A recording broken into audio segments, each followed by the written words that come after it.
ప్రతిపక్షానికి చెందిన ఏజెంట్లే లేకుండా జరిగిన ఎన్నికలు ఒక ఎన్నికల రిగ్గింగ్కు పాల్పడి అనైతికంగా పోలీసుల సాయంతో గెలిచిన టీడీపీ సంబరాలు చేసుకోవడం ఏంటి? సాధారణంగా ఎన్నికల్లో అక్రమాలు జరగకుండా స్వేచ్ఛగా ఓటేసేందుకు పోలీసు వ్యవస్థను వినియోగిస్తారు.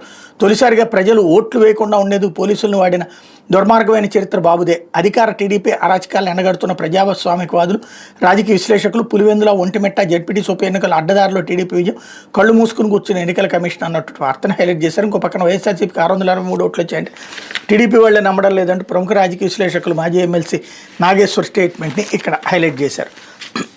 లేకపోతే పరీక్ష తప్పింది అన్నటువంటి మరొక వార్తని హైలైట్ చేశారు.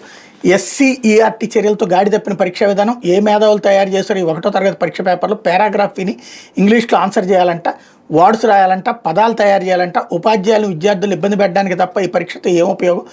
పాఠశాలలో ప్రయోగశాల ఉండాలి తప్ప పాఠశాలను ప్రయోగశాలగా మార్చడం పద్ధతి కాదు. FA1 1వ తరగతి ఇంగ్లీష్ పేపర్ తీర్పే ఉపాధ్యాయుల అభిప్రాయం ఇది. 4, 5వ తరగతి పరిసరాల విజ్ఞానం 8 పేజీల ప్రశ్నాపత్రంలో ప్రశ్నలు నాట్ కండిషన్లతో అడిగారు. డిఎస్సి పరీక్షకి తయారు చేసిన ప్రశ్నలు మిగిలిన వాటిని ఏమైనా ఈ పేపర్లు ఇచ్చారన్నట్టుగా ఉన్నాయి ప్రశ్నలు.